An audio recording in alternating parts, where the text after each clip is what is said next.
I give the floor to the representative of Pakistan. Thank you, Madam President. We express our gratitude to USG Lakwa for his briefing. At the outset, let me offer our condolences to the government of Central African Republic and the families of the 29 children who lost their lives tragically in an explosion and stampede in a school in Bangi yesterday. Our thoughts and prayers are with them. We wish the injured speedy recovery. Madam President, Pakistan condemns the 20th June attack on MINUSCA peacekeepers that killed a Zambian peacekeeper. We extend condolences to his family and to the government of Zambia. In addition to this incident, attacks on MINUSCA peacekeepers have increased, resulting in casualties among Kenyan and Tunisian peacekeepers earlier this year. This reminds us of the collective conditions in which our peacekeepers perform their mandates. We call for accountability of the perpetrators of attacks on peacekeepers and reiterate that such attacks constitute war crimes. Madam President, I wish to emphasize the following 4 points. First, Pakistan commends the Central African Republic's efforts to conduct local elections, the first in 30 years, scheduled for 2025 and 2026. The completion of the voter registration process will be a critical step forward towards holding these elections. However, serious logistical, security, and particularly financial hurdles remain. We urge the international community to bridge the $9 million gap to ensure funding for the smooth conduct of elections.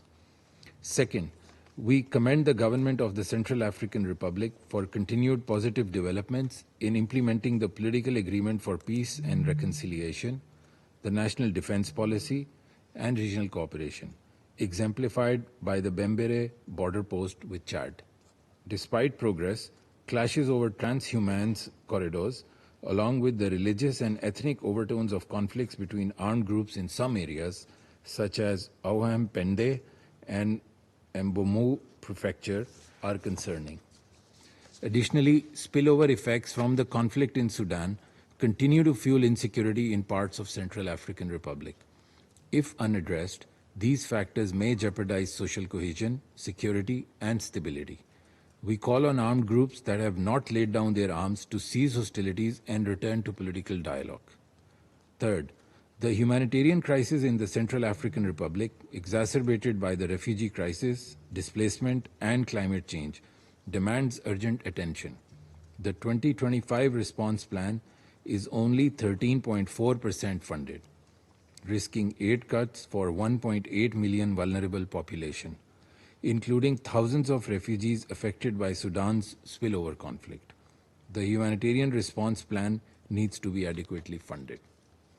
Lastly, Pakistan expresses deep appreciation to MINUSCA for its efforts to promote peace in the Central African Republic, particularly its support for elections. Pakistan is proud to have 1,400 troops serving in MINUSCA.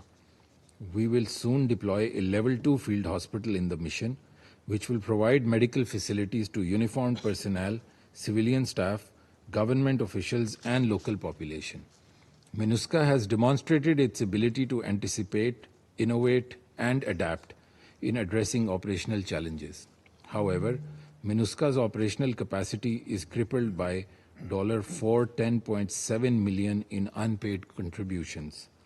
Pakistan urges member states to pay their contributions in full and on time to enable the mission to perform its tasks effectively. I thank you, Madam President. I thank the representative.